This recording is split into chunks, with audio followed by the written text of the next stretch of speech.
Okay, सो infographic जो आज हम पढ़ेंगे उसका जो मेन पर्पस होता है वो है अवेयरनेस क्रिएट करना, राइट। इन्फोग्राफिक क्यों यूज होता है? अवेयरनेस क्रिएट करने के लिए, लेकिन अवेयरनेस क्रिएट करने के लिए तो पोस्टर भी होता है। तो पोस्टर और इन्फोग्राफिक कैसे डिफरेंट है? कुछ तो डिफरेंस होगा ना। पोस्टर एंड इन्फोग्राफिक डिफरेंट इसलिए है क्योंकि पोस्टर में हम सिर्फ एक मैसेज देते हैं और वो एक सिंगल एजेंडा होता है। इन्फोग्राफिक में हम सिंगल एजेंडा को ही एक्सप्लेन करते हैं, प्रोसेस में समझा सकते हैं। मतलब इन आप बोल सकते हो कि एक manual book in one page है। आपके पास कभी डिवाइस आता है तो आपको मैनुअल भी आता है ना, बुक आते हैं ना, कि बैटरी यहाँ से लगेगा, ऑन यहाँ करना है, ऑफ वहां करना है। तो ये मल्टीपल पेजेस में इंस्ट्रक्शन होते हैं। इसी इंस्ट्रक्शन को सोचो कि हम वन पेज पे ले आए तो क्या कहलाएगा? इन्फोग्राफिक कहलाएगा, ठीक है। मतलब ये बड़ा ही इजी लैंग्वेज में मैंने आपको बताया कि जैसे मान लो कि अगर हम बोले, याद है एक क्वेश्चन भी था, क्वेश्चन ये था, अच्छा मेरा ये स्क्रीन हिलता है ना, I think yes yes, company ऐसा लग रहा है आप ट्रेन में हो।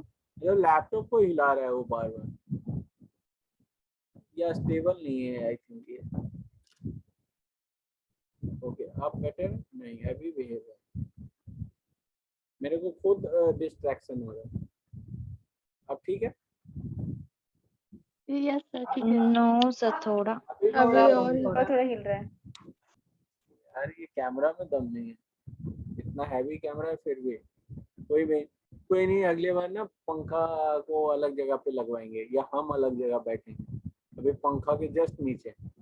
तो इन्फोग्राफिक पे हम आते हैं। इन्फोग्राफिक बेसिकली आपको एक क्वेश्चन आपको मिला होगा जब आप सर्च करते हो सैंपल पेपर प्रीवियस ईयर का, एंड आपको एक क्वेश्चन भी मिलता होगा कि आप मान लो अगर आपको पार्टी में जाना हो, ठीक है, तो आपको 4 स्टेप में बताए आप अपने कपड़े को कैसे रेडी रखेंगे, अपने गारमेंट्स को कैसे रेडी रखेंगे।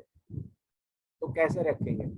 तो ये 4 स्टेप में अगर आप बताते हो, जैसे अगर मैं बताऊं, धोएंगे, हो सकता है वो कपड़ा धुला ना हो जो हमें पहनना है पार्टी में, तो धोएंगे। अच्छा, कोई ये भी बोल सकता है जाके मार्केट से खरीद के लाएंगे, ठीक है। तो वो बड़े लोगों के लिए, अपन जैसे लोगों के लिए कपड़े धोते हैं, ठीक है, फिर सुखाएंगे, ठीक है, ड्राई प्रोसेस में जाएंगे, उसके बाद आयरनिंग करेंगे, राइट, प्रेस करेंगे, उसके बाद फोल्ड करके रख देंगे। तो 4 स्टेप में हमने समझा दिया इस प्रोसेस को। ये जो 4 प्रोसेस है, 4 स्टेप को अगर ड्रॉ करके समझाना पड़े, that is the infographic. Info मतलब इंफॉर्मेशन, ग्राफिक मतलब पिक्चर। आप जो पिक्चर से ड्रॉ करके जो इंफॉर्मेशन पास कर रहे हो, दैट इज इन्फोग्राफिक। अच्छा, कभी कभी मॉल में भी आप गए होंगे और मॉल में घुसते के साथ आपको एक चार्ट की तरह दिखता होगा, लिखा रहता है कि Yes, ये sir. फ्लोर पे ये दुकान यहाँ पे है, फिर वॉशरूम का डायरेक्शन भी दिखता है आपको। तो ये सारे डायरेक्शन को साइनेज बोलते हैं। बट इसी चीज को, सारी चीज को जब हम एक पेज पे लाके और बाय ग्राफ समझाते हैं कि ये फर्स्ट फ्लोर पे क्या है, सेकंड फ्लोर पे क्या है, that is also part of infographic. तो डिफरेंट टाइप ऑफ इन्फोग्राफिक होते हैं, ये आप अभी समझेंगे हमारे इस प्रेजेंटेशन में। सो अगर बीच में कोई भी आपके पास कंफ्यूजन हो तो please raise your hand, ask your question, otherwise आपका घाटा इसमें, मेरा कुछ नहीं जाता। तो इसलिए क्वेश्चन पूछ लेना, अगर तुम्हारे दिमाग में कहीं पे भी छोटा सा भी डाउट रहे तो यहीं पे खत्म करना है, अदरवाइज ये डाउट कहीं ना कहीं एग्जाम में नॉक कर देगा आपको। अगर मान लो इन्फोग्राफिक आ गया तो हमेशा डाउट पूछा करो, और बाद में भी याद है तो बाद में व्हाट्सएप कर दिया करो, पता नहीं फिर डाउट याद ना रहे। Okay, so what is infographic? So an infographic is a collection of imagery, chart and minimal text that give an easy to understand overview of topic. ठीक है, तो जैसे कि यहाँ पे है आप our design process, right hand side में आपको दिख रहा है सबको। Yes, sir. यहाँ 2 इन्फोग्राफिक है बाय द वे, येलो वाला एक है, ब्राउन वाला दूसरा है, ठीक है। तो आवर डिजाइन प्रोसेस फर्स्ट जो है राइट हैंड साइड, उसमें क्या हुआ कि वहां पे दिखाया हुआ है द ब्रीफ। याद है हमने भी आपको बताया था कि लोगो डिजाइन करते समय आपको about the industry, about the competitor, फिर उसके बाद आप डूडल्स करते हो, स्केच आउट करते हो, फिर आप अप्रूवल के लिए जाते हो। तो उस तरीके से यहाँ पे भी उसी तरीके से समझाया गया है। द ब्रीफ मतलब जो ब्रांड का ब्रीफ होगा, मतलब ब्रांड अपने बारे में बताएंगे, राइट। जब भी डिजाइन प्रोसेस करेंगे तो हमें पता होगा ना कि किसके लिए कर रहे हैं, तो जिसके लिए कर रहे हैं दैट इज ब्रीफ, ठीक है। ब्रांड की तरफ से हमेशा ब्रीफ मिलता है। उसके बाद रिसर्च क्या करते हैं कि उसका कॉम्पिटिटर कौन है, एग्जिस्टिंग प्रेजेंस क्या है ऑलरेडी, राइट, और कैसे हम इसको बीट कर सकते हैं, that is research part. Third part क्या है, आइडिएशन। तो आप जब आइडिया लगाना स्टार्ट करोगे, मतलब यहाँ पे भी हो सकता है आइडिया, पेपर पे भी हो सकता है, ठीक है। तो दोनों जगह आइडिया का काम करता है, वर्चुअली यहाँ पे और मतलब फिजिकली आपके पेपर पे। तो ये जब आइडिया आप करते हो तो ये एक स्टेज है, स्टेप 3, राइट। स्टेप 4 क्या है, प्रोडक्शन। मतलब प्रोडक्शन इन केस ऑफ मान लो लोगो डिजाइन के टर्म में अगर आप समझो, तो जब आप ड्रॉ करते हो और उसी को फाइल को आप जब लाइक अ फोटोशॉप, इलस्ट्रेटर, कोरल ड्रॉ पे जब ड्रॉ करते हो, that is production part, right. या फिर मान लेते हैं एक टी शर्ट की बात करते हैं, टी शर्ट हमने डिजाइन किया, ठीक है। एक कंपनी आई, वो बताई कि हमें टी शर्ट बनानी है, तो टी शर्ट तो पूरी दुनिया बनाती है, ऐसा क्या आपने नया बनाना, तो वो बोल सकता है हम बायोडिग्रेडेबल फैब्रिक के साथ टी शर्ट बनाना चाहते हैं, या फिर हम सिर्फ कॉटन के साथ टी शर्ट बनाएंगे, और जो प्रिंट होगा उसका जो पिगमेंट होगा वो भी नेचुरल डाई होगा, मतलब दैट इज नॉट आर्टिफिशियल और केमिकल पिगमेंट। तो वहां पे एक मतलब कहते हैं ना ये एक नया वैल्यू ऐड कर रहे हैं हम अपने गारमेंट्स में, अपने टी शर्ट में, मतलब जो मार्केट में सब लोग नहीं करते हैं वो हम कर रहे हैं, राइट। तो वहां पे एक ब्रीफ का एक आपको एक स्ट्रॉन्ग पॉइंट मिला कि आप टी शर्ट तो बना रहे हो, बट ये टी शर्ट बायोडिग्रेडेबल है, आपके लाइक पॉल्यूशन नहीं क्रिएट कर रहा है किसी भी तरीके से। जब ये वेस्टेज में भी जाएगा तब भी ये आराम से बायोडिग्रेडेबल हो जाएगा, मतलब ये ज्यादा कार्बन इमिशन नहीं करेगा। फिर इसमें जो प्रिंट होंगे फॉर डेकोरेशन और for designing purpose, that will be not artificial pigment और chemical pigment to harm your skin, right, to harm the ecosystem. वहां पे हम लोग क्या यूज करेंगे, नेचुरल डाई पिगमेंट यूज करेंगे, राइट। तो ये हो गया आपका। तो यहाँ पे फिर आता है द रिसर्च। द रिसर्च का मतलब क्या हो गया, एक सेकेंड। द रिसर्च का मतलब हो गया कि आपके कॉम्पिटिटर, ऐसा भी नहीं हो जरूरी है कि जो आप कर रहे हो वो पहली बार आप कर रहे हो, राइट। ऐसा जरूरी नहीं कि जो आप कर रहे हो वो पहली बार कर रहे हो। तो आप अगर दूसरी बार कर रहे हो तो मतलब ये आपका जो ब्रांड है वो पहला ब्रांड नहीं है जो ये कर रहा है, तो आप कॉम्पिटिटर तो देखोगे ना कि ऐसा कोई और भी कर रहा है क्या, फिर उसका प्राइस पॉइंट क्या है और आपका प्राइस पॉइंट क्या है, राइट। या नहीं करेंगे, ये सब मैटर नहीं करता, करता है क्या मैटर, करेंगे सर। करेंगे सर। ओके, तो मैटर करता है ना। तो यही सारा चीज आपको ध्यान देना है, that is called research, okay. Third में आते हैं आइडिएशन। फिर हम क्या करेंगे, टी शर्ट में कौन कौन सा डिजाइन होगा ये हम डिसाइड करेंगे, राइट। और ये डिसाइड करके हम क्या करेंगे,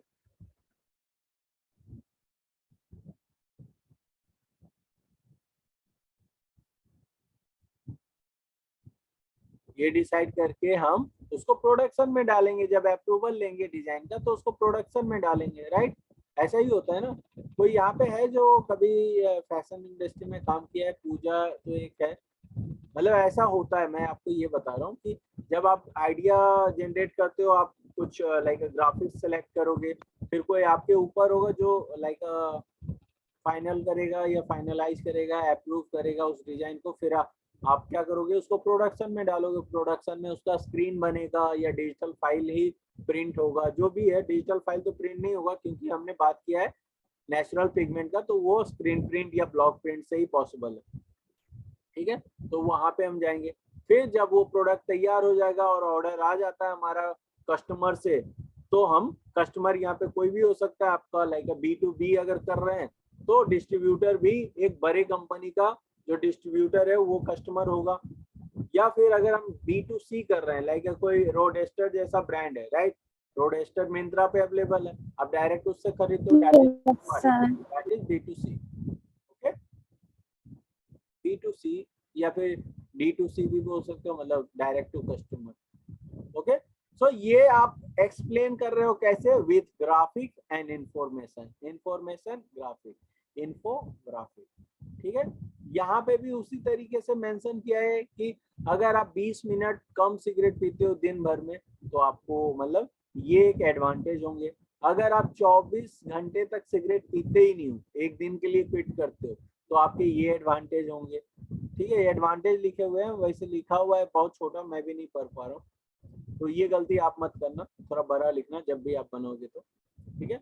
2 से 3 दिन अगर नहीं पियोगे तो आपका टेस्ट लिखा हुआ है यहाँ पे कि आपके सेंस ऑफ टेस्ट काम करने लगते हैं, आपको खाने का पता चलता है कि क्या टेस्ट है, नहीं टेस्ट है। 1 से 9 महीने अगर आप नहीं करते हो स्मोक, तो आपके blood circulation and heartbeat सुधर जाएगा, फिर लंग्स का भी ठीक हो जाएगा अगर 1 से 5 साल तक कोई स्मोक नहीं करता है तो, ठीक है। तो यहाँ पे जो भी स्मोक करता है प्लीज मत करना, ऐसा आपके साथ हो सकता है, ठीक है। ओके, कोई ये नहीं बोला कि नहीं सर हम लोग करते नहीं, नहीं करते सर हैं हम सर। लोग नहीं करते सर। ऑब्वियसली नहीं करते होगे, कि अभी उम्र भी नहीं है और करना भी नहीं चाहिए, कोई उम्र नहीं होता है इसके लिए। Okay, why are infographic used, ठीक है। Infographic are the great for making complex information easy to digest, ठीक है। एक बड़े से डेटाबेस को श्रिंक करके एक अच्छे तरीके से रिप्रेजेंट करना सिंपल वे में ही इंफोग्राफिक का काम है, और ये इसीलिए फेमस है कि 1 पेज सबको समझ में आ जाता है, एक कॉम्प्लेक्स से कॉम्प्लेक्स चीज, ठीक है। जैसे यहाँ पे देखो लिखा हुआ है 700 के किड्स, जो कि मान लेते हैं इतना पॉपुलेशन है, क्लासरूम कितने हैं 1000, ठीक है। स्कॉलरशिप कितने को मिलता है 5000 स्टूडेंट को, ठीक है, और डोनेशन इतना आता है। तो ये बेसिकली एक डेटाबेस आ गया कि आपके पास इतने सारे किड्स होते हैं, उसके लिए इतना लाइक क्लासरूम होता है, इतने स्कॉलरशिप होते हैं और इतना डोनेशन होता है उस चीज को चलाने के लिए। तो it's a kind of sort of information data, information है ये सारा कुछ, लेकिन इसको सजाया गया है इन, मतलब इसको समझने में कितना टाइम लगा, इवन हम लोग ये भी नहीं पढ़ने गए, हमें ये समझ में आ गया क्लासरूम 1000 क्लासरूम होगा, ठीक है। 5000 स्कॉलरशिप लोगों को मिलता होगा, 5000 लोगों को स्कॉलरशिप मिलता होगा, ठीक है, और इतना डोनेशन होता होगा। तो कभी कभी कम शब्दों में ज्यादा समझ में आता है with the help of graphic, right. Okay, there are 9 type of infographic, ये याद रहे, there are 9 type of infographic, और ये जानना बहुत जरूरी है, अदरवाइज आप डिफरेंट टाइप के अगर इंफोग्राफिक बनाने लगे तो मिक्स हो जाएगा सब कुछ, और वो आपके लिए सही नहीं होगा, ठीक है, आपके नंबर कट सकते हैं, इसलिए ये चीज याद रखना। स्टैटिकल इंफोग्राफिक होता है, आगे मैं बताऊंगा कि ये सारे के एग्जांपल भी मैं समझाऊंगा। इंफॉर्मेशनल इंफोग्राफिक होता है, टाइमलाइन इंफोग्राफिक होता है, प्रोसेस इंफोग्राफिक होता है जो मैंने अभी आपको समझाया था, धोया, सुखाया, प्रेस किया, फोल्ड किया, वो वाला आपका प्रोसेस इंफोग्राफिक आता है। ज्योग्राफिकल इंफोग्राफिक, ज्योग्राफिक इंफोग्राफिक वो जैसे कि कश्मीर में केसर होता है, बिहार में क्या होता है, जो भी होता होगा, ठीक है, और मतलब आसाम का चाय होता है, दार्जिलिंग का चाय होता है, राजस्थान की मिर्ची होती है। तो इस तरीके से आपने क्या किया, पूरा भारत का नक्शा बना दिया, और वहां पे वहां के प्रोडक्शन जो या वहां का जो भी फेमस है वो आपने बताया। मान लो अगर हम मॉन्यूमेंट की बात करें तो कुतुब मीनार दिल्ली का फेमस है, गेटवे ऑफ इंडिया मुंबई का फेमस है, बिहार का बोध गया फेमस है, राइट, और क्या बोलते हैं कोलकाता का विक्टोरिया मेमोरियल फेमस है। तो इस तरीके से बहुत जगह पे बहुत चीजें फेमस है, उस चीज को आप दिखाने लगे तो आप ऐसे भी दिखा सकते हो, वो मैं आपको एक्सप्लेन करूंगा आगे भी, ठीक है। कंपैरिजन इंफोग्राफिक मतलब अगर मान लेते हैं 2 मोबाइल में मैं कंफ्यूज हूँ कि मुझे सैमसंग का लेना चाहिए या वीवो का लेना चाहिए, तो हम कैसे कंपेयर करते हैं किसका कैमरा अच्छा है, किसका प्राइस पॉइंट अच्छा है, तो हर एक बेंचमार्क पे हम लोग उसको कंपेयर करते हैं, तो that is comparison infographic. Hierarchical infographic, list infographic and resume infographic. मैं आपको एक एक करके समझाता हूँ, ऐसे आपको समझ में आएगा नहीं, मतलब सिर्फ स्टैटिकल इंफोग्राफिक बोलने से।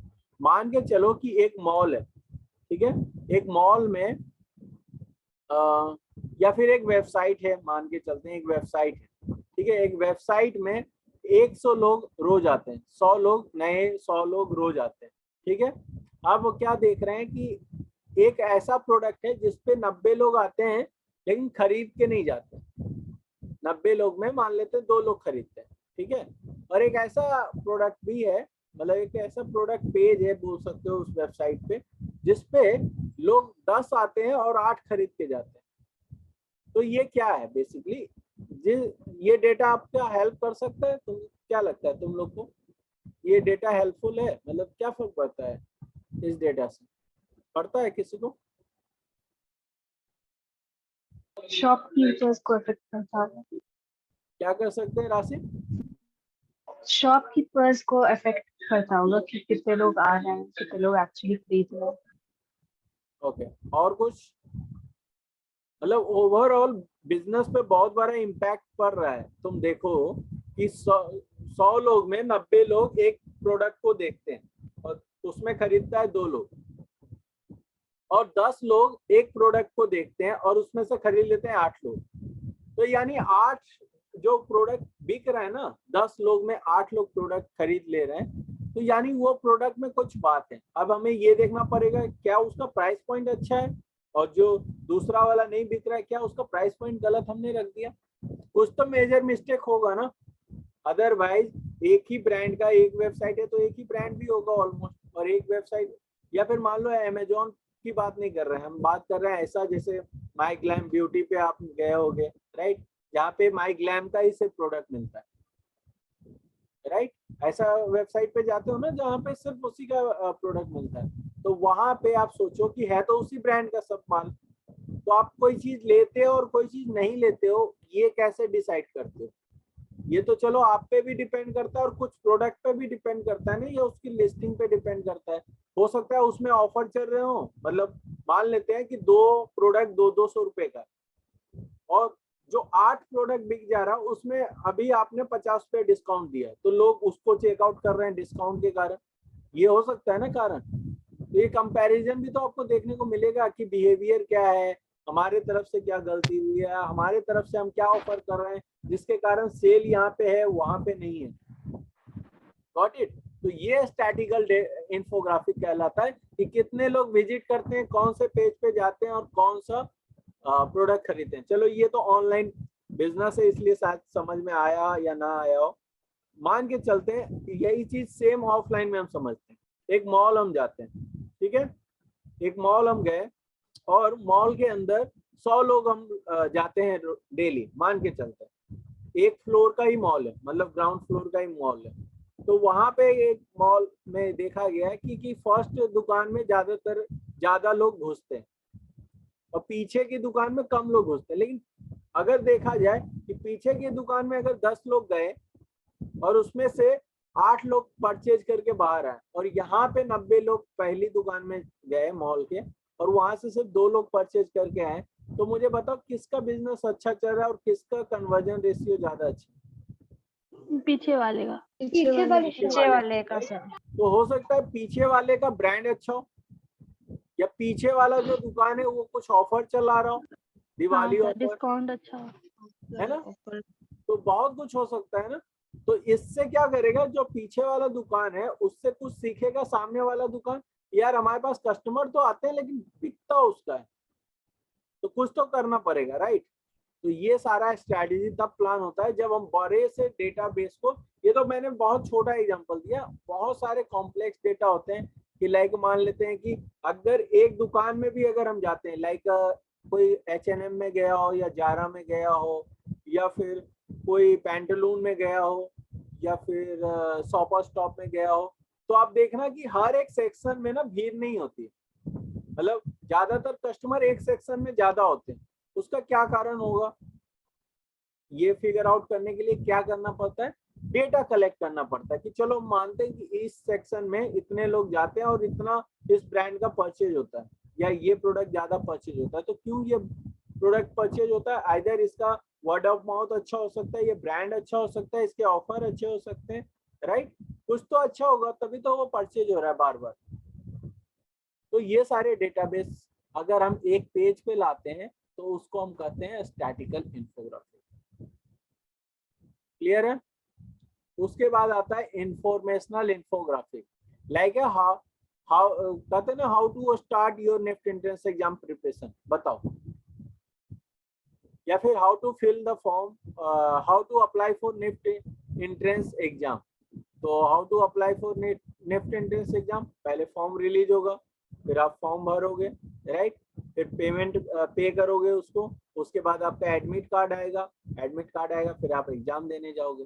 तो ये क्या हुआ, स्टेप बाय स्टेप आपने किसी को इंफॉर्मेशन दिया कि देख भाई नवंबर में फॉर्म आ जाता है निफ्ट का, उसके बाद दिसंबर तक लास्ट डेट होगा, फिर जनवरी में तुमको और दिसंबर में लास्ट डेट होगा, लेकिन उसको जब तक तुम पेमेंट नहीं करोगे तब तक तुम्हारा फॉर्म सबमिट नहीं होगा। तो फॉर्म में पेमेंट करना होगा, उसके बाद आपको लाइक क्या करना पड़ेगा, एडमिट कार्ड डाउनलोड करना पड़ेगा, एग्जाम देना पड़ेगा, फिर से रिजल्ट का वेट करना पड़ेगा, रिजल्ट आएगा तो फिर सिचुएशन टेस्ट देने जाओगे। तो ये सारा क्या है, इंफॉर्मेशन है, स्टेप बाय स्टेप। याद है मैंने अभी ये थोड़ा सा कंफ्यूजिंग हो सकता है आप लोगों के लिए प्रोसेस और इंफॉर्मेशनल में, ठीक है। प्रोसेस में क्या होता है, चीजें ना वन बाय वन होती है, और इसमें क्या होता है कि ये अलग अलग चीजें हो सकती है। लाइक इसका बेस्ट एग्जांपल यही है सोशल मीडिया पे, कि लाइक अगर आपको सोशल मीडिया पे सोशल मीडिया मार्केटिंग जानना है या फिर सोशल मीडिया कंटेंट राइटिंग करना है, तो उसके लिए हर एक सोशल मीडिया का अलग अलग एल्गोरिदम है, और उसको आपको अलग अलग से फॉलो करना पड़ेगा, कोई भी एक दूसरे से कनेक्टेड नहीं। तो ये एक इंफॉर्मेशन मैंने दिया है कि आप चाहो तो ट्विटर पे भी कर सकते हो और फेसबुक पे भी कर सकते हो। ऐसा नहीं मैं बोल रहा हूँ कि पहले फेसबुक पे करना फिर ट्विटर पे करना। Got it? तो ये स्टेप नहीं है, इसमें स्टेप इन्वॉल्व नहीं हुआ, आप कोई भी चीज पहले और बात कर सकते हो, ठीक है।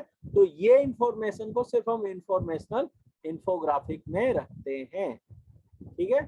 टाइमलाइन इंफोग्राफिक ये बहुत ही आसान है समझना। जैसे 1947 में भारत आजाद हुआ था, 1950 में उसका संविधान लागू हुआ था, अपना खुद का संविधान हमारा 1950 में लागू हुआ है। उसके बाद बहुत सारे इवेंट हुए हैं, राइट।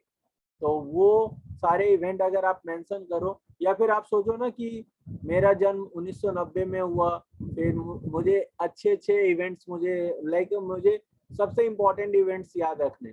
तो मेरा जन्म 1990 में हुआ, 2005 में मैंने 10th का एग्जाम दिया था, 2007 में मैंने +2 का एग्जाम दिया था, 2008 में मैंने नेफ्ट का एग्जाम दिया था जिसमें मैं पास हुआ था। 2007 वाला मैं नहीं बता रहा हूँ क्योंकि उसमें पास तो हुआ नहीं था, तो वो मेरे लिए अच्छा इवेंट नहीं था, ठीक है। 2007-8 में मैं पास हुआ हूँ, 2012 में मैं निफ्ट से पास आउट हुआ हूँ, 2017 में मैं दुबई में जॉब किया हूँ, 2019 में मैं दुबई से वापस आ गया हूँ, ठीक है। फिर 2020 में मैंने FDC स्टार्ट किया।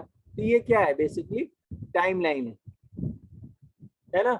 वैसे ही लिंक्डइन का है, 2002 में लिंक्डइन स्टार्ट हुआ था, फेसबुक पे स्टार्ट हुआ था 2004 में, 2005 में यूट्यूब स्टार्ट हुआ था, 2006 में ट्विटर, 2007 में टम्बलर, 2010 में इंस्टाग्राम, मतलब मैं कॉलेज में था 3rd ईयर में या 2nd ईयर में, तब ये स्टार्ट हुआ था, और पिन इंटरेस्ट भी तभी स्टार्ट हुआ था, ठीक है।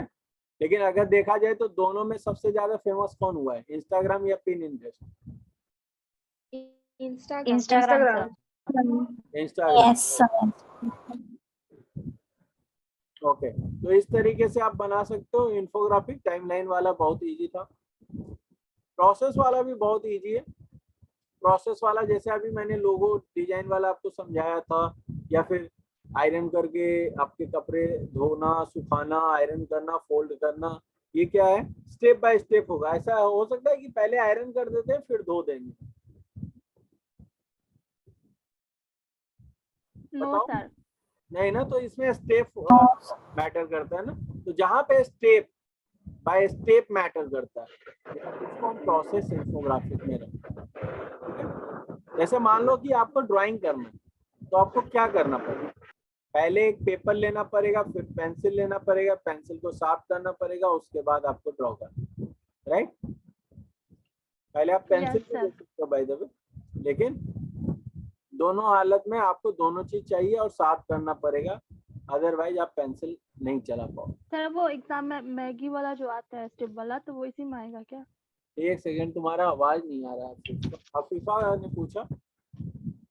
Yes sir. अफीफा तुम ना एक अपना वो भेज देना, पासपोर्ट साइज फोटो। वो गिव अवे वाला याद है बहुत पहले जो हाँ सर। उसका अभी तक हम पोस्ट नहीं डाले। उसका ना मुझे क्वेरी जा रहा था कि सर इसका आपने रिजल्ट अनाउंस किया नहीं, तो मैं आज कर दूंगा। मुझे पूजा और निधि का तो मिल गया है, लेकिन आपका नहीं। Okay sir. कोई नहीं, आज मैं फिर से एक नया कंपटीशन अनाउंस करूंगा, आज नहीं तो कल। मेरा वीडियो एडिटर जो है ना बड़ा थोड़ा सा लूज है, तो भेजता नहीं है जल्दी जल्दी। मैं रिकॉर्ड तो एक दिन में 4-5 कर देता हूँ, लेकिन वो भेजता ही नहीं। तो वो जब भेजेगा, मतलब मैंने बोला हुआ है उसको एडिट कर दे यार, उसको कंपटीशन देना है, मतलब फेस्टिवल में सब लोगों को कंपटीशन चाहिए, गिव अवे चाहिए, तो भेजो। और मुझे गिव अवे देने में कोई परेशानी नहीं है, बशर्ते सबमिशन अच्छा होना चाहिए या फिर आपका टास्क अच्छा होना चाहिए। जैसे पिछले बार पूजा ने जीता था वो कंपटीशन, पूजा का बड़ा ही एग्रेशन था भाई साहब, मतलब इसने ना फ्री वाले भी वीडियो 100% देख लिए थे, तो इसलिए जीत गई थी वो। मतलब इसके वॉच आवर सबसे ज्यादा थे। हमारे ऐप में ना वॉच आवर भी बताता है कि मानसी ने कितना घंटा यस सर। देखा, पूजा ने कितने घंटे वीडियो देखा, और मैंने दिखाया भी था सब बच्चों को लाइव कि देखो, तुम्हें ऐसा ना लगे कि मैं पार्शियलिटी करता हूँ। तो उसमें अफीफा और पूजा और ये निधि, ये तीनों एक्टिव थे उस समय। ओके, अभी जो नया कंपटीशन आएगा उसका भी मैं इंफॉर्मेशन दे दूंगा। और ये I think T shirt design competition है, आई थिंक यही होगा, टी शर्ट डिजाइन का ही बोला होगा, और मैं उसमें टी शर्ट ही दे रहा हूँ, ठीक है। Okay sir. तो मैं 2 टी शर्ट ही अनाउंस करूंगा, और वही एफडीसी का ही टी शर्ट होगा। ओके, तो प्रोसेस इन्फोग्राफिक क्लियर है? सर वो पूछ रही थी ना कि मैगी में जो होता है वो एग्जाम में आता है ना कि प्रोसेस वाला आवाज बता नहीं दो। आ रहा भाई,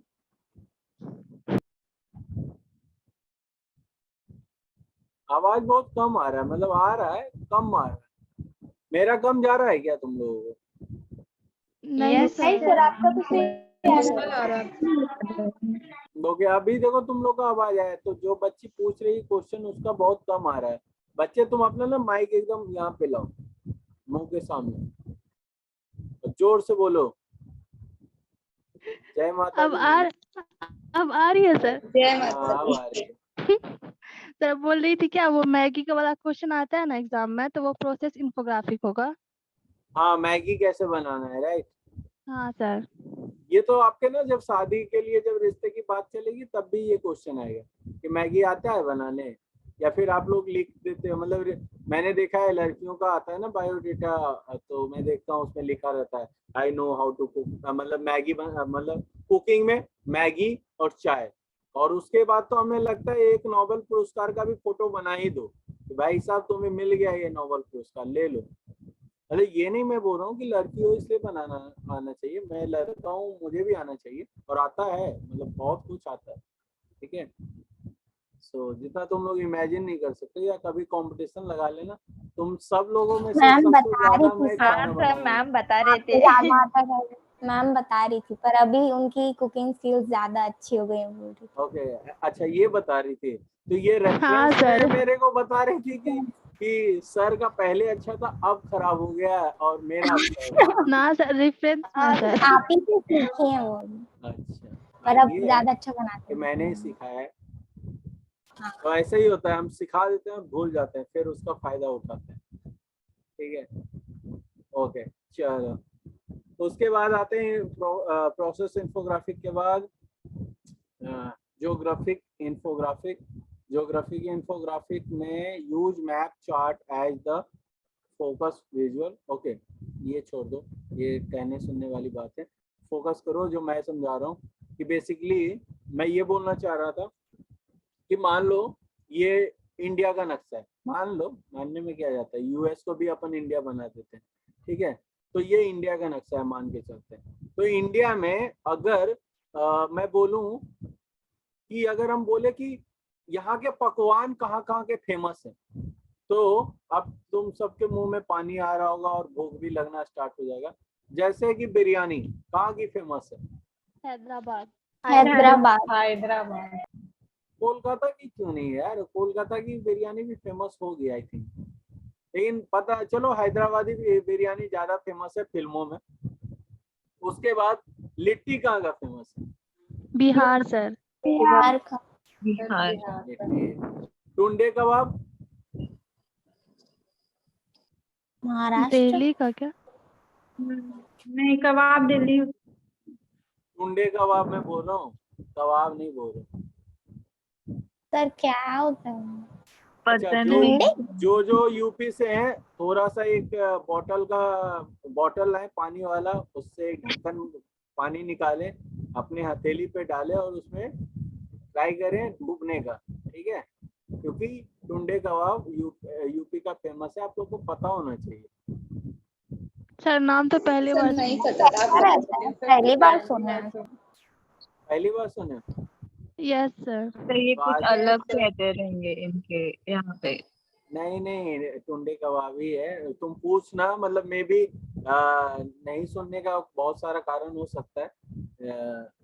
आई डोंट नो क्यों नहीं सुने भाई, क्योंकि मेरी फ्रेंड थी, उसने भी मुझे बोला हाँ यहाँ का फेमस है। और एक दिल्ली में रेस्टोरेंट था जो लिखता था यूपी स्पेशलाइज, मतलब ये टुंडे कबाब ना यूपी के ही ज्यादा फेमस है, इसलिए हर जगह यूपी के नाम से बिकता है। सर होता क्या है? हमें क्या पता, Yes. यूपी से थोड़ी है, हम तो बिहार से हैं। लिट्टी आप चोखा हमें जानते पता है। हैं? ओके, थोड़ा तो। ये बताओ दाल बाटी चूरमा कहाँ का फेमस है? राजस्थान। राजस्थान। राजस्थान। ठीक है। मैसूर पाक कहाँ का फेमस है? कर्नाटक का। अरे मैसूर का और बेंगलोर कहाँ, से। नाम ही है मैसूर। हे भगवान, मतलब हैदराबाद में तुम क्यों नहीं बोले फिर आंध्र प्रदेश का वो बिरयानी? और यहाँ पे साफ साफ बोल रहे हैं मैसूर पाक कहाँ का फेमस है, तो सर कर्नाटक का। या अब ये मतलब बताना चाह रहे हो कि मैसूर कर्नाटक में है? वाह, कमाल पांडे। ओके, उसके बाद और क्या है? कश्मीर में कुछ फेमस है कोई बताना कश्मीरी चाहिए? लाल मिर्च। नहीं यार, मतलब अच्छी बात बताओ, मतलब खाने वाली जो वो ड्रिंक रेडी टू रहता सर्व है है। Apples, sir. यहाँ पे है भी हमारे साथ कश्मीर की एक रेस्टोरेंट, नहीं आती सर वो। क्या नाम है वहाँ उसका? वहाँ का निखर। फ्रूट है sir, Apple. Apple, sir. Apple है, हाँ सर एप्पल कुछ तो है। ड्रिंक है उनका चाय जैसा। नहीं, असम का चाय है ना। ना वो कश्मीर का भी एक चाय होता सर है। राजमा फेमस है क्या? कश्मीरी राजमा। अच्छा चलो, आप उससे बाहर निकलते हैं। अब हम आते हैं कुछ और टॉपिक पे, ठीक है? जैसे कि Yes. अगर हम बोले कि फसल कहाँ की फेमस है, जैसा कि हम सब लोग जानते हैं शुगर केन यूपी का फेमस है, मतलब ज्यादा होता है प्रोडक्शन वहाँ पे, ठीक है? असम और दार्जिलिंग का टी, राइट? और वही है, फसल में आ जाते हैं मिर्च वाला भी जो राजस्थान का है। और क्या क्या है? चावल, जो कि कहते हैं ना यहाँ पे वेस्ट बंगाल का चावल फेमस है, राइट? तो इस तरीके से बहुत सारे जगह पे बहुत सारे फसल फेमस है। ये अगर आप ऐसे लिखते हो, ऐसे पॉइंट करते हो और पॉइंट नंबर 3 बनाते हो और यहाँ पे लिखते हो 3, और ये हो गया बिहार बेसिकली, और यहाँ पे आपने लिख दिया बिहार इक्वल टू या बिहार डैश जो भी वहाँ का फेमस है, या UP dash sugar cane, right? तो इससे ये पता चलेगा ये यूपी है और ये शुगर कैन वहाँ का फेमस है, ठीक है? तो ये इंडिया का मैप ड्रॉ करना सीख जाओ। सीख जाओ मतलब क्या है, पहले भी किए ही होगे लेकिन भूल गए होगे, तो एक बार फिर से ड्रॉ करना स्टार्ट करो। और इंडिया के मैप में आप मुझे ये बताओ कि कहाँ का क्रॉप सब मतलब ज्यादा नहीं, पूरे स्टेट में 25-28 जो भी है उसका तुम्हें नहीं बताना, तुम्हें सिर्फ बताना है 7 से 10, 7 to 10 फेमस क्रॉप्स के नाम, और वहां पे उसको पॉइंट करना है, इन्फोग्राफिक बनाना है। Make a infographic of top 10 crops of each state, ठीक है? मतलब टॉप 10, ठीक है? उससे ईच स्टेट का मतलब है जो भी 10 स्टेट का तुम नाम ले लो, ठीक है? उसका, ठीक है? अब एक स्टेट से 2 चीज मत फेमस कर दे, ठीक है? क्लियर? ओके, कंपैरिजन इन्फोग्राफिक में आते Yes. हैं। ये बड़ा फनी है और बड़ा इंटरेस्टिंग भी है। हम हर कोई ऐसा करते हैं, जब मॉल में जाते हैं तो दो टोमेटो केचप उठाते हैं, एक किसान का और दूसरा हैंज का या फिर कोई और भी कॉम्पिटिटर उसका जो उसी के लेवल का हो। फिर हम देखते हैं सबसे पहले कि कौन महंगा और कौन सस्ता है। Yes sir. उसके बाद देखते हैं कि अगर ये सस्ता है तो ये ऐसा तो नहीं है कि 900 ml दे रहा हो और ये 1 लीटर दे रहा हो, राइट। तो वेट भी हम देखते हैं, क्योंकि वेट अगर इक्वल नहीं है तो फिर महंगा सस्ता का कोई सवाल नहीं, राइट। लेकिन फिर भी हमारा प्राइस पे पहले दिमाग जाता है। तो Yes, कंपैरिजन आप करते हो, ठीक है। और ये सिर्फ टोमेटो केचप ही नहीं, आप जब मोबाइल खरीदते हो, या वैसे इन्फोग्राफिक काफी पुराना है, जो हमें इमेज मिला वही हम दिखा रहे हैं आपको। तो आईफोन 6s जो है और गैलेक्सी S7, ठीक है, ये दोनों का कंपैरिजन हम कर रहे हैं। तो प्राइस पॉइंट पे अगर कंपैरिजन करें तो ये महंगा हो गया, लेकिन अगर रेजोल्यूशन पे हम कंपैरिजन करें तो ये अच्छा हो गया। फिर अगर स्क्रीन वाइज हम कंपैरिजन करें तो अगेन फिर से गैलेक्सी जीत गया। स्टोरेज वाइज आईफोन जीत गया। फिर रैम फिर गैलेक्सी जीत गया, ठीक है। उसके बाद बैटरी अगर हम देखें तो ये फिर से जीत गया। वेट अगर हम देखें तो जिसका कम वेट होगा वो बेटर होगा, राइट। तो ये जीत गया, या फिर जो ज्यादा भारी होगा वो अच्छा। वो डिपेंड करता है तुम्हारा टेस्ट पे कि तुम्हें भारी मोबाइल अच्छा लगता है या हल्का, सर। राइट। किसी को भारी भी लगता है अच्छा, क्योंकि हल्का होने से भी पता नहीं चलता कि क्या है, राइट। तो अगर हम देखें तो किन किन पॉइंट पे ये लोग जीत गए,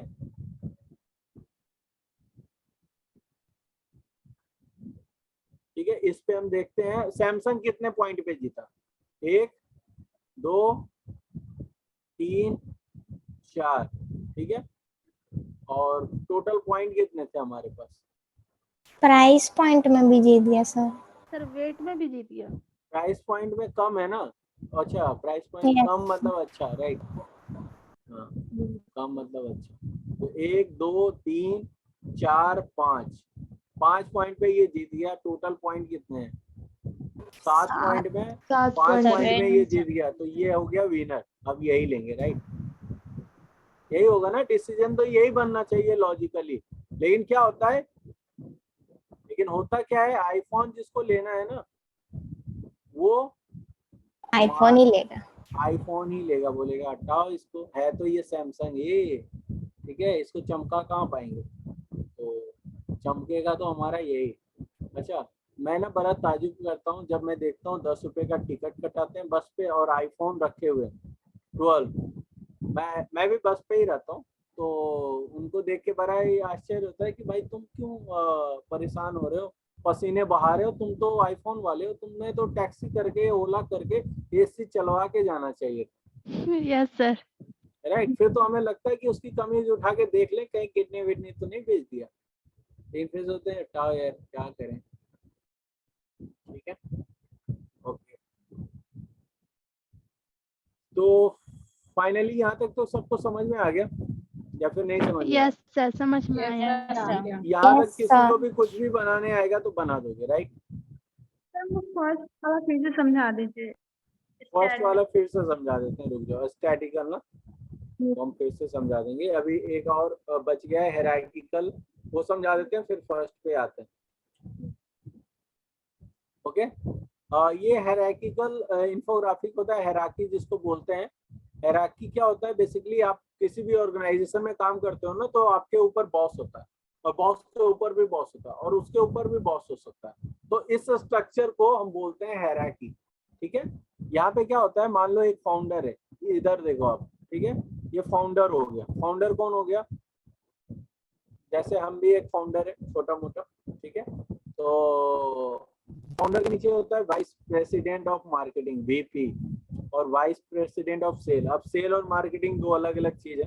सेल वो होता है जिसमें रेवेन्यू दिखता है, मार्केटिंग वो होता है जिसमें रेवेन्यू नहीं दिखता, ठीक है। तो ये हो गया, उतना डेप्थ में नहीं समझना है अभी तुम्हें, ये समझ जाओ कि वीपी होता है, वीपी के नीचे डायरेक्टर है, डायरेक्टर के नीचे मैनेजर है, और मैनेजर के नीचे उसका छोटा वाला एग्जीक्यूटिव मैनेजर होगा, लीड मैनेजर होगा, ठीक है। तो इस तरीके से इस स्ट्रक्चर को हम क्या बोलते हैं, हायरार्की इन्फोग्राफिक, ठीक है।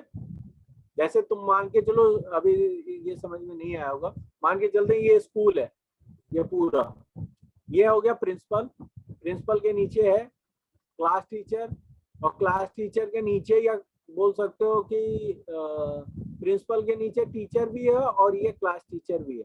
हालांकि क्लास टीचर और टीचर एक ही होता है, राइट, दोनों अलग तो होता नहीं, जो टीचर होता है वही क्लास टीचर होता है, लेकिन थोड़ा सा क्लास टीचर का पावर ज्यादा होता है मेरे हिसाब से, क्योंकि वो डिसाइड करता है कि आप कब कौन से टीचर कब क्या पढ़ाएगा, या कोई एक्स्ट्रा क्लास लगवाने है तो आप कहाँ जाते हो, प्रिंसिपल के पास जाते हो या टीचर के, क्लास टीचर के पास जाते हो? आप कहीं नहीं जाते हो, क्योंकि एक्स्ट्रा क्लास किसको चाहिए, राइट। लेकिन केंद्रीय विद्यालय में हमें चाहिए होता था तो हम लोग जाते थे क्लास टीचर के पास। ओके, तो यहाँ प्रिंसिपल हो गया, यहाँ टीचर हो गया, उसके नीचे क्या कौन होते थे, कोई इंटर्न आ गया, मान लो टीचर को जो असिस्ट कर रहा हो, ऐसा भी होता है, ठीक है, वो हो गया। तो वो स्कूल में बहुत कम हायरार्की दिखते हैं, मतलब प्रिंसिपल के बाद सीधा वाइस प्रिंसिपल भी हो सकता है, और वाइस प्रिंसिपल के नीचे टीचर हो जाएगा, उससे ज्यादा कुछ नहीं होगा, ठीक है, और टीचर के नीचे बच्चे, राइट। तो स्कूल में थोड़ा समझना आसान नहीं है, लेकिन ऑर्गेनाइजेशन में, कंपनी में बहुत सारे एम्प्लॉय होते हैं और उसको हायरार्की बोलते हैं, इस स्ट्रक्चर में बनाते हैं। ओके, हालांकि इससे क्वेश्चन नहीं आता है, ना ही कोई क्वेश्चन बनता है, बट ये भी एक इन्फोग्राफिक का पार्ट था, इसलिए मैंने समझा दिया। लिस्ट इन्फोग्राफिक बहुत सिंपल है, इसमें कोई भी चीज कहीं पे भी लिख सकते हो, या फिर आप इसमें सिस्टम भी मेंटेन कर सकते हो, बशर्ते it's a kind of making the list things to do, जैसे आज आपको क्या क्या करना है, ठीक है। तो आप ये भी लिख सकते हो कि आज मुझे एक्सरसाइज करना है, फिर खाना खाना है, मतलब फिर खाना नहीं खाना है, आपको 4 काम करने हैं, लेकिन कौन सा फर्स्ट और कौन सा सेकंड करना है ये आपने डिसाइड नहीं किया, या आप डिसाइड कर भी सकते हो। ये दोनों वे में ये लिस्ट इन्फोग्राफिक ही कहलाएगा। गॉट इट या नहीं? मान लो आपको सब यस सर। मार्केट से 10 सब्जियां लानी, तो आप ये थोड़ी होगा कि बैंगन पहले खरीदेंगे बाद में भिंडी खरीदेंगे, खरीदना तो सब है, तो जो पहले आ गया उसको टिक मारते चले जाएंगे, तो दैट इज लिस्ट। ओके,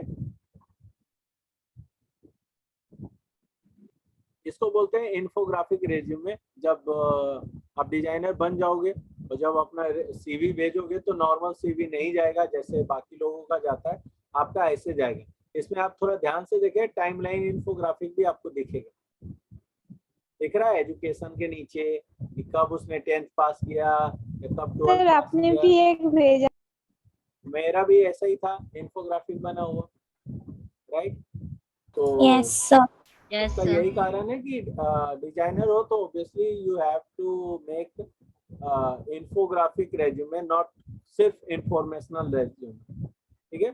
थोड़े ग्राफिकली आपको स्ट्रांग होनी चाहिए, तो you have to make this. Okay, अब किसी को फर्स्ट वाला समझना था, मैं फिर से समझा देता हूँ।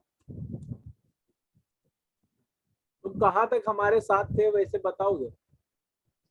जब मैं ये समझा रहा था तो तुम्हें कितना समझ में आया और क्या नहीं समझ में आया? तुम मॉल वाला एग्जांपल नहीं समझे, ऑनलाइन वाला एग्जांपल नहीं समझे। जो मान के चलते हैं तुम्हारे घर पे कुछ गेस्ट आए, ठीक है, चलो ये दुकान मॉल वगैरह में नहीं समझी, इनके घर पे ही आदमी भेज देते हैं, ठीक है। तो तुम्हारे घर पे कुछ लोग आए, कौन था ये, किसका क्वेश्चन था जिसको नहीं समझ में आया? सर मेरा सरिता, ओके। एग्जाम। तो ठीक है सरिता, तुम ऐसे समझो तुम्हारे घर पे बड़ी बुआ से लेकर छोटी बुआ तक आए, मामा मामी सब लोग आ चुके हैं, पता नहीं क्यों लेकिन आ गए, ठीक है। अब तुम्हें ये पता करना होगा उनके खाना बनाने के लिए, उनके गेस्टिंग के लिए कि कौन वेजिटेरियन है कौन नॉन वेजिटेरियन, राइट। ये सबको पनीर परोस दोगी या सबको चिकन लगा दोगी?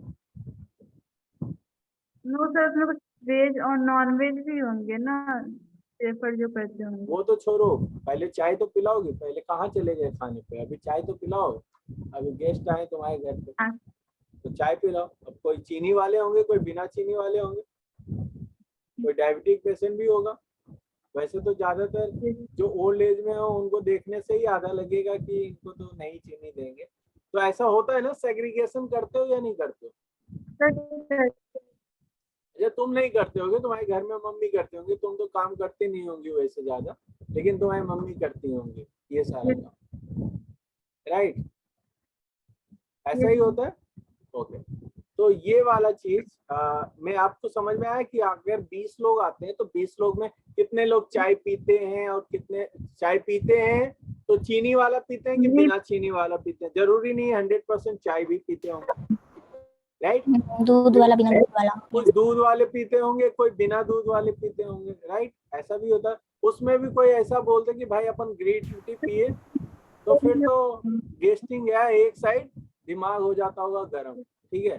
लेकिन चलो कुछ कर नहीं सकते क्योंकि आपका घर है, आपके लोग आए हुए हैं, आपको एनी हाउ उनको गेस्टिंग देनी है। तो आप समझ रहे हो कितना कॉम्प्लेक्स डेटा है आपके पास सिर्फ चाय को लेकर। सरिता समझ में आया?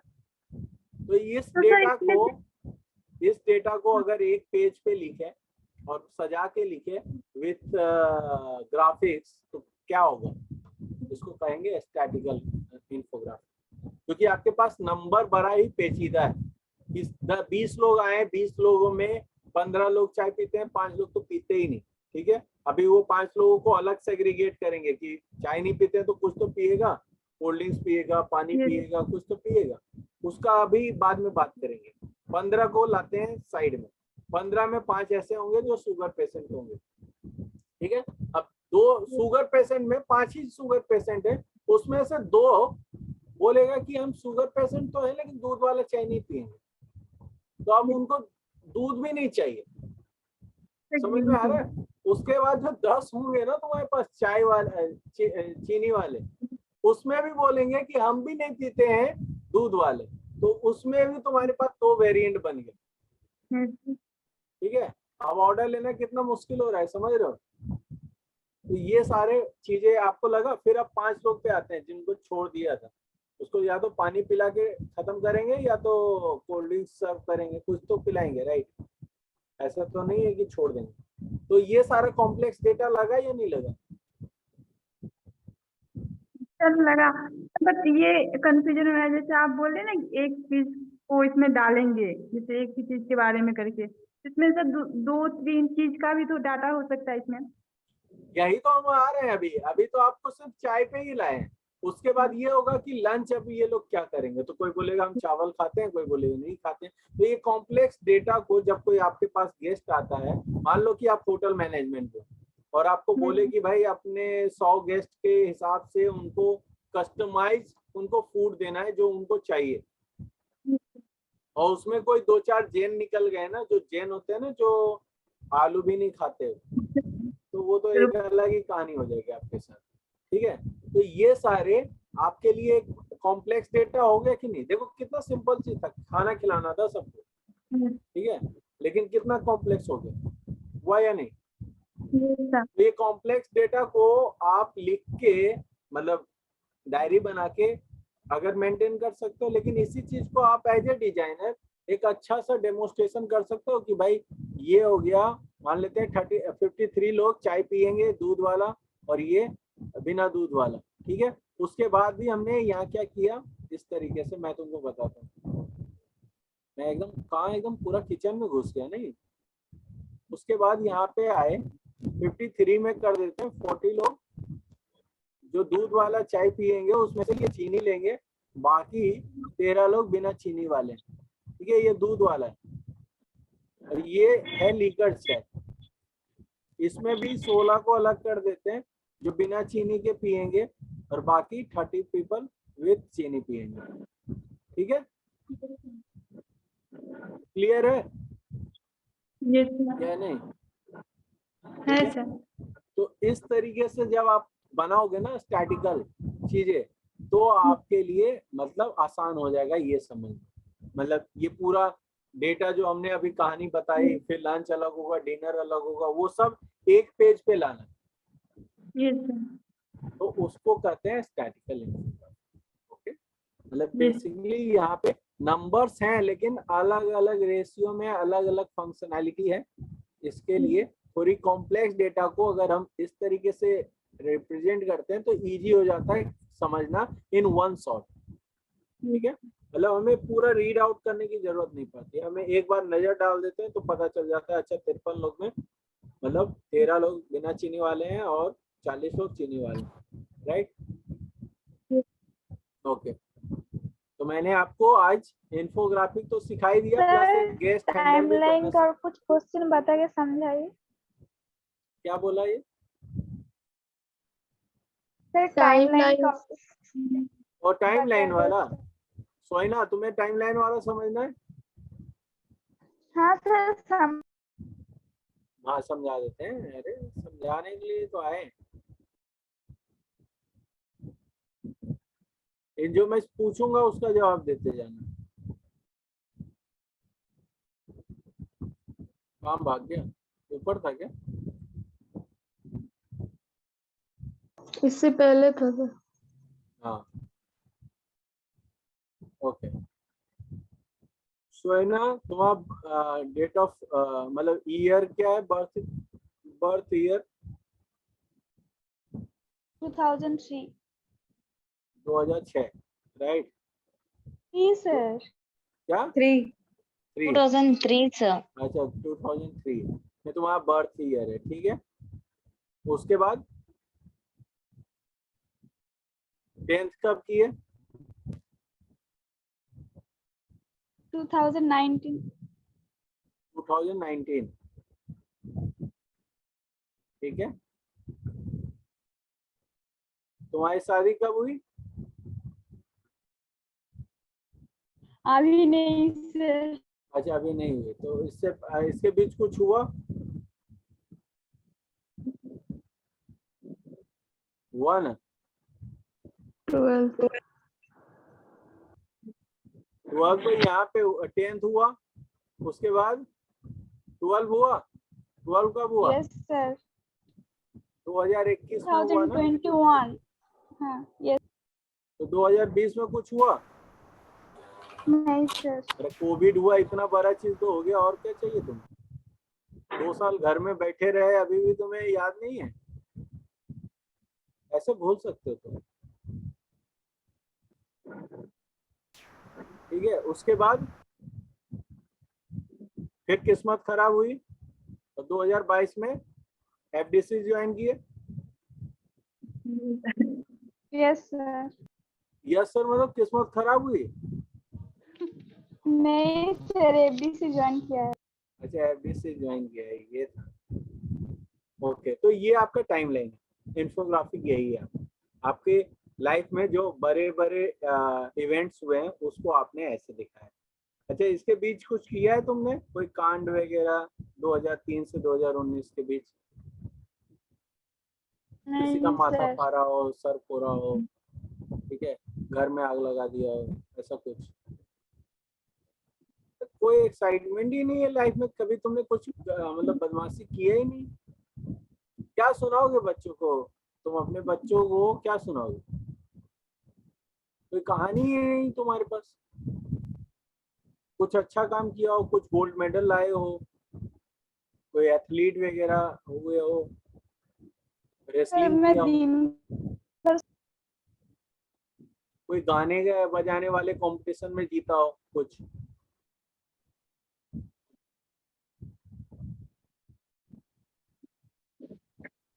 सोइना कुछ बताओ यार। सर बोली तो दिन भर सोते हैं। तो वो तो है ऐसे, वो तो यहाँ से यहाँ तक ऐसे ही है, वो सीधा लाइन है, उसके लिए तो कोई इवेंट है ही नहीं।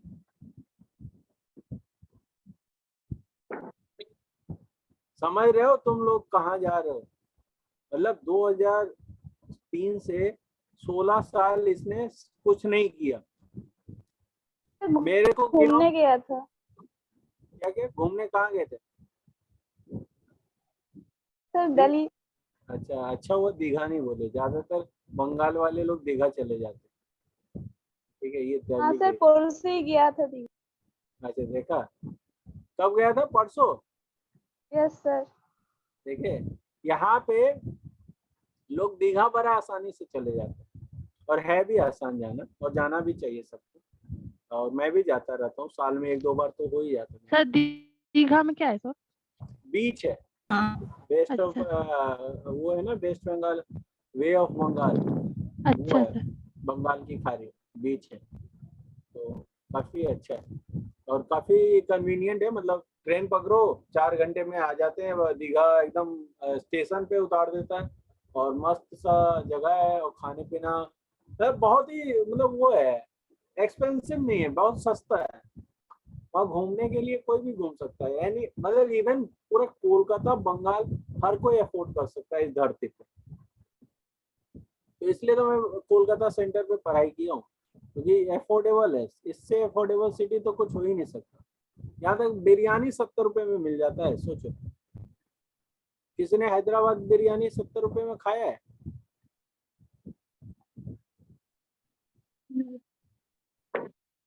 या 70 रुपए से कम तुमने कभी बिरयानी खाया हो? बता दो आज मुझे। 120 से कम नहीं खाया आज तक। 120 से उसने कम नहीं खाया, सोचो, उसमें भी मुजफ्फरपुर। तो समझ में आया सर बच्चे? सर ओके, और कोई इंफोग्राफिक टाइमलाइन का बचा? क्वेश्चन। ओके, तो सब लोग अपने लाइफ टाइम का एक टाइमलाइन इंफोग्राफिक बनाना। दूसरा, इंडिया में जो फेमस क्रॉप्स हैं, टॉप 10 फेमस क्रॉप्स, उसके आप टाइमलाइन बना के आओ, ठीक है? Okay sir. Yes sir. चलो, तो सब लोग रिलैक्स हो जाओ एंड जाओ, खाओ पियो, मस्ती करो और इंफोग्राफिक बनाओ, ठीक है? और उसको थैंक यू भेजो, सर। और और ऐसे बनाना, ऐसे भेजना कि आप निफ्ट के एंट्रेंस एग्जाम में बना रहे। ऐसा नहीं कि अरे सर को भेजना है, वो होता है ना सब्जी लाने के लिए जो पुर्जा बनाते हैं घर पे, अरे मम्मी लाओ, क्या लाना है? गोभी, अच्छा, और टमाटर, वैसा नहीं बनाना, ठीक है? तो अच्छे वाला बनाना और अच्छे से भेजना, ऐसा लगना चाहिए कि यही चीज आप करोगे निफ्ट में, ठीक है? मुझे भी कॉन्फिडेंस आना चाहिए कि मतलब आप लोग सही डायरेक्शन में जा रहे हो। जैसे कि वो एप्पल जो तुम लोगों ने बनाया, बहुत अच्छा बनाया, सब लोगों ने अच्छा बनाया। मतलब अच्छी बात तो यही थी कि सब लोगों ने अच्छा किया। तो ये, तो इसका मतलब क्या है कि कहीं ना कहीं आप सीरियस हुए। अच्छा, शायद इसलिए भी कि सब बहुत दिन के बाद ड्राइंग सिखाएं, चलो आज करते हैं, राइट? ये हुआ था, या फिर ज्ञानेश्वरी बना दी तो सब लोगों ने चैलेंज ले लिया और बनाना स्टार्ट किया? कौन सा ज्यादा इन्फ्लुएंस किया था? नहीं सर, नया वे था ना, सीखी थी उससे। ओके, और भी एक चीज था कि जो आज आज भी मैंने एक वीडियो डाला था, वो कटोरा वाला, देखा? Yes sir. हाँ सर। ओके, देखा, गुड। तो मतलब बेसिकली वो सब भी मैं ही ड्राइंग करता हूँ, और वो मेरा सबसे पहला ड्राइंग था मेरे आईपैड पे। एक दिन सुबह उठ के ही मैंने किया था, मतलब सबसे पहला। तो मैं वही बोलता हूँ, सबसे पहला काम वो करो जो तुम मतलब करना चाहते हो अपने लाइफ में, ठीक है? नेचर पिछले कॉल भी आ क्लास से सकता है किसी को, वो करने के बाद भी कर सकते हो। ओके, हाँ बोलो।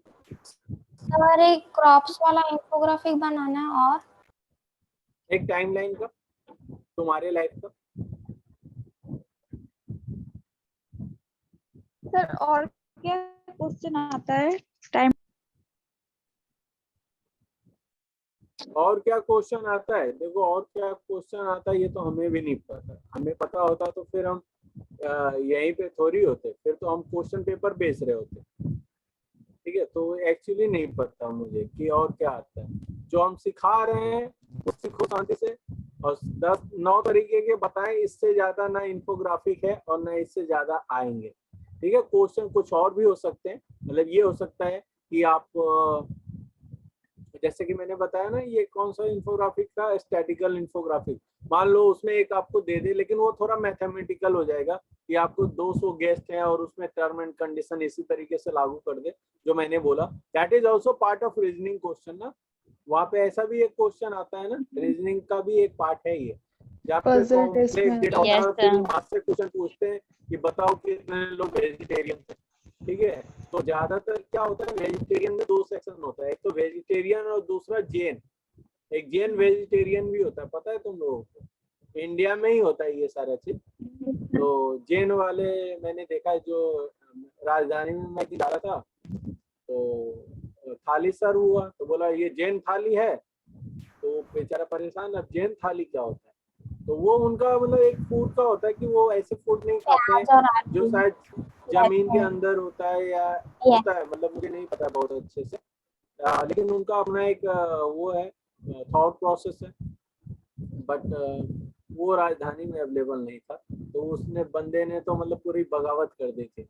तो ये भी एक काइंड ऑफ वेजिटेरियन है ना, तो इस तरीके के क्वेश्चन में कहीं आप उनको मत भूल जाना, वो भी वेजिटेरियन ही है, ठीक है। ओके, बट ये 2 क्वेश्चन है, पहले ये करो और उसके बाद भी मैं 2 क्वेश्चन 3 क्वेश्चन देता रहूंगा। क्वेश्चन की कमी नहीं है और ये क्वेश्चन आएंगे भी नहीं, ठीक है, जो मैं देता हूँ ये ही मान के चलो तो ज्यादा खुश रहोगे, ठीक है। और अपने दिमाग को ना खोल के रखो, क्वेश्चन से रिस्ट्रिक्ट मत करो कि सर ने जो सिखाया है वही आ जाए भगवान, मतलब एग्जाम में गए और ऐसे ऐसे कर रहे हैं भगवान, जो सर सिखाए थे वही आ जाए, ठीक है। वो नहीं करना प्लीज, क्योंकि तुम रेडी हो चुके हो, तुम रेडी हो, तुमको मैंने पूरा बेस फाउंडेशन बता रहा हूँ। तो तुम्हें ऐसा होता है ना कि एक तरीके का ऐसे भी ये पढ़ाने का तरीका कि डायरेक्ट क्वेश्चन दिया आंसर दे दिया, तब तुम उस क्वेश्चन के अराउंड घूम सकते हो कि भाई हमें, आपको तो फाउंडेशन नहीं पता, मैंने क्वेश्चन दिया था आंसर दिया था, मैं तो आपको फाउंडेशन पढ़ाता हूँ। तो आप कभी भी मत सोचो ऐसे कि और क्या क्वेश्चन आते हैं सर, ठीक है।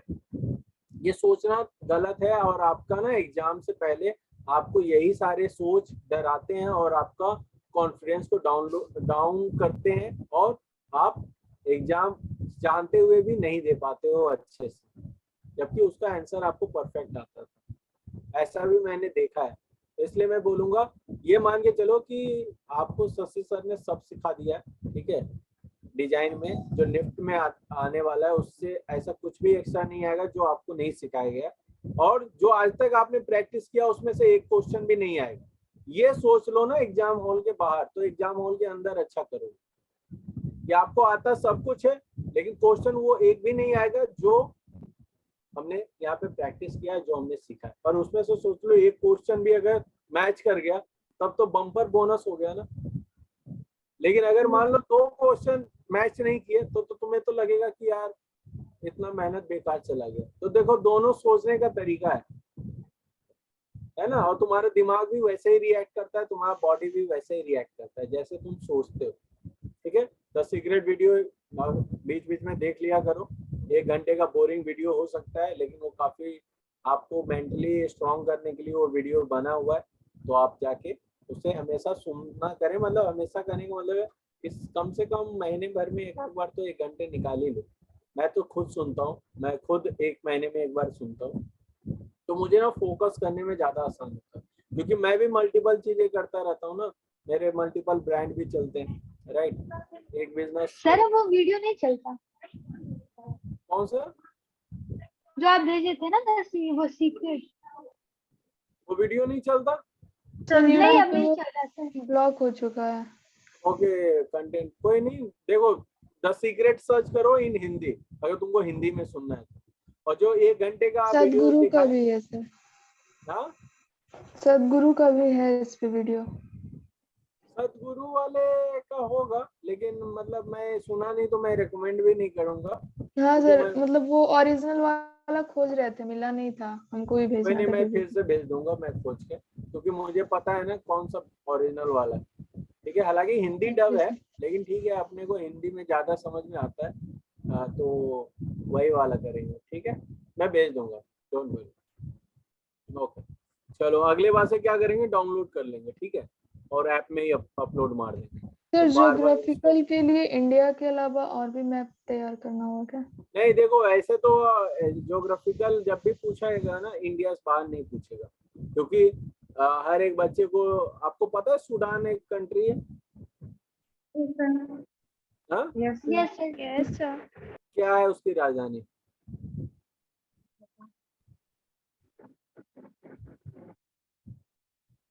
ये याद नहीं है सर। हाँ अच्छा, मंगोलिया एक कंट्री है, पता है सर, बट राजधानी नहीं पता। सर कंट्री बस पता है। क्या है बताओ, सूडान की राजधानी गूगल करके बता दो मुझे, मैं भी भूल गया।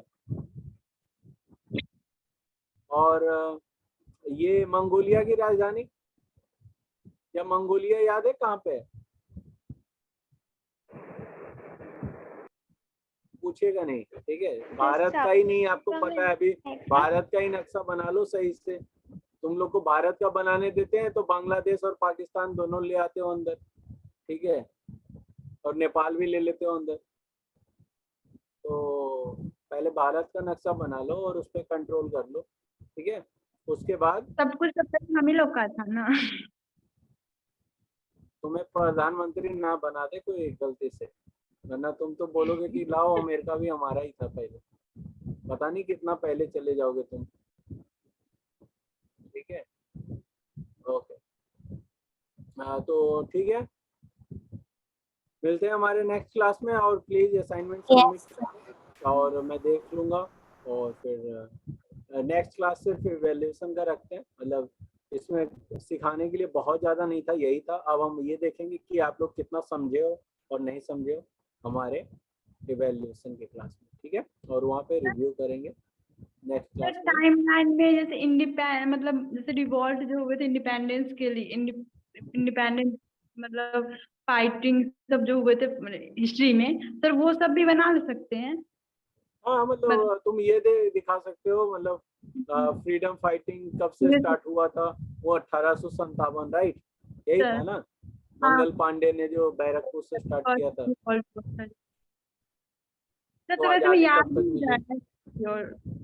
इट्स डिपेंड ना, इट्स डिपेंड कि तुम, लेकिन देखो क्वेश्चन ऐसा ही आएगा जिसमें ये सारा चीज, मतलब वो आपका निफ्ट का क्वेश्चन एग्जाम हो रहा है, हिस्ट्री का नहीं हो रहा है कि आपको हिस्ट्री स्ट्रांग होना चाहिए, ठीक है।